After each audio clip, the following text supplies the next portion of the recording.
Hello, I am Megan and welcome to Battle Royale with Cheese, the website where you can get all of your TV and film news reviews and trailers. And yes, the background's a bit different. I am currently in London, and while I was here last night I went to a screening of KPopDemonHunters. This is a Netflix film, and this was a sing-along event. So KPopDemonHunters follows Mira, Rumi and Zoe, a K-pop band who are also demon hunters. When a new boy band comes into town, it not only threatens their stardom, but also their hometown. So this has been out for quite a while, and yes, I have seen this a couple times already, but because this was a sing-along event, because this was actually showing in cinemas, I think only the View Cinema was doing this, and it's only for this current weekend or at the time that I'm recording. I really wanted to go and see this in cinema. I thought that was going to be such a fun opportunity to do so, and yeah, it was a lot of fun.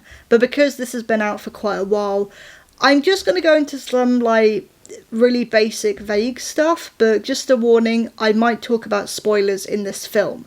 This is not going to be a non-spoiler video. I'm probably going to be talking about 1 or 2 spoilers in this film. Okay, so yeah, firstly, I love this film. I do have one problem with it, but I'll get to that. But I absolutely love this film. The animation is amazing. This is Sony Pictures animation, and the characters, the way the characters move and the way that the movements are done in general is very much like Puss in Boots: The Last Wish or The Wild Robot, and the art style has an anime type influence and it looks gorgeous. Even the colour palette of the whole film, of the look of it, looks amazing. It's very colourful, very bright.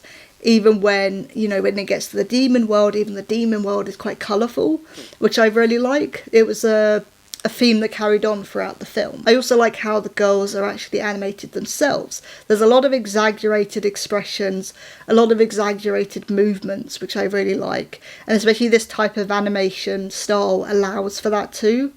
There's a particular moment at some point where they're just cheering about something, but their expressions are very exaggerated, very cartoonish and comic book-like. And it was just wonderful to see. I thought it was fantastic, and it's definitely something different that I haven't seen for a while in an animated film. Actually, probably ever, to be honest. It was really interesting to see. And this is also a very fast-paced film as well, but it does allow for some slower moments when it gets to emotional moments, especially at the third act, when the climax happens and everything has gone downhill. It does allow itself to take its time, but for the most part this is a very fast-paced film, but it's a very easy to watch film. It's very enjoyable.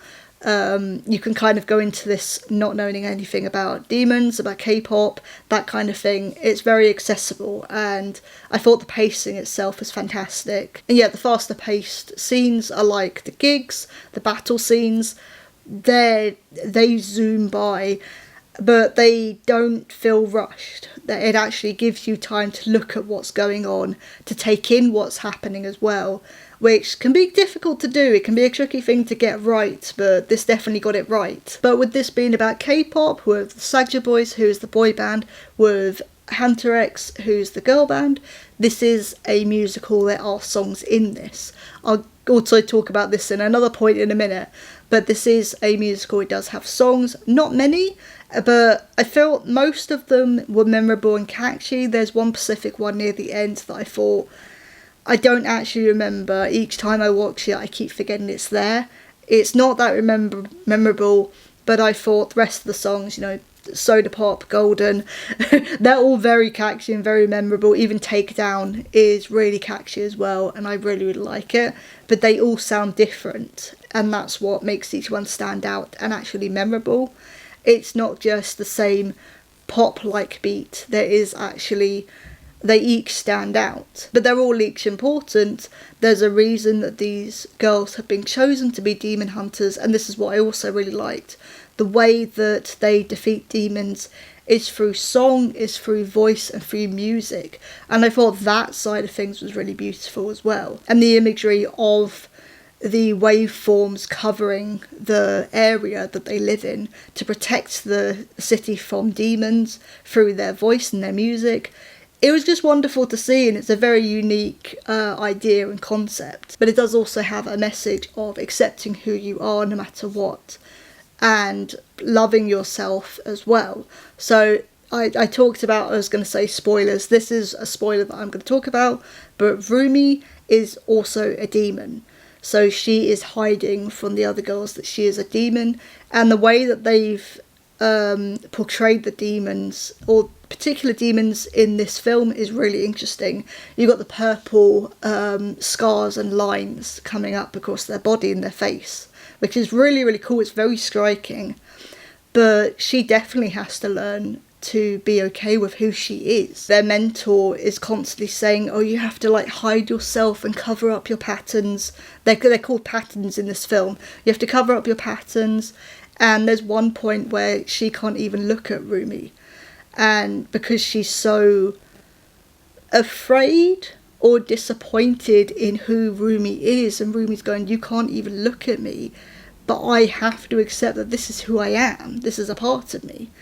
And I really, really liked that message, like accepting who you are. That also holds true with Genu, who's a member of the Sagja Boys. He's one of the demons, he's the leader of this group, and he has a conflict of his own as well. He accepted a deal and became this demon through, or because of, not very good decisions, or very poor decisions revolving around his family from centuries ago. So this also applies to him as well. Like, he has to accept his regrets and his memories because he wants them erased. But you have to accept your past, you have to accept that's who you are. And I thought it was a really good way of telling that message, both for Rumi and for Genu. Whether bad or good, you know, for Rumi, I think it was quite a good message for her, but for Genu, obviously, it's not as good, but it needs to be, he needs to be held accountable for that. But I said I was going to come back to the whole thing of this having songs in it, and yes, this was a sing-along screening, so this was a ton of fun. I've kind of talked about everything I wanted to talk about with the film. I feel like I'm repeating a lot of things that other people have already said, and to be honest, I don't have anything different to add. I love this film. I thought it was great, aside from one song that I've already kind of forgotten about. But yeah, this was a sing-along event, so it did mean that when the songs started, you would get lyrics on the screen coming up at the bottom that you could sing along to, like karaoke. And at first, the first song happened, and a lot of people were a bit sort of nervous. I've been to a sing-along screening before, and there is that awkwardness of like, oh, you've realised what you've signed up for. And a lot of people didn't want to start singing, but by the time it got to the chorus of the first song, yeah, everyone was singing, everyone was like cheering and clapping when the songs ended, or when a specific moment happened. I saw a couple of people bring, like, I think it's BTS, like the light sticks that they bring to gigs. That was really cool. But at the same time, everyone respected that this is still a cinema screening. So once the songs ended, everyone was obviously quite quiet and watched the film. But you go into these type of screenings knowing it's going to be quite noisy with the audience. And it was a lot of fun. Like, everyone knew what they were going into. Everyone knew what type of screening this was going to be. And yeah, it was a lot of fun. And yes, I did sing along. I can't sing, but if everyone else was going to do it, I was getting involved. But that was my review of KPopDemonHunters. Not very long this time round, because I feel like I'm repeating probably what a lot of other reviewers have already said. I know this came out a few weeks ago, but I think this is at the same time I was doing Superman, Fantastic Four, Ironheart. I was way too busy with other reviews at the time. And then this sing-along event was announced, and I thought, you know what, let's save the review for then, because I can also comment on that side of it as well. And that would be a lot of fun to do. But apologies for the difference in location. But I was Megan, this is Battle Royale with Cheese. See you soon.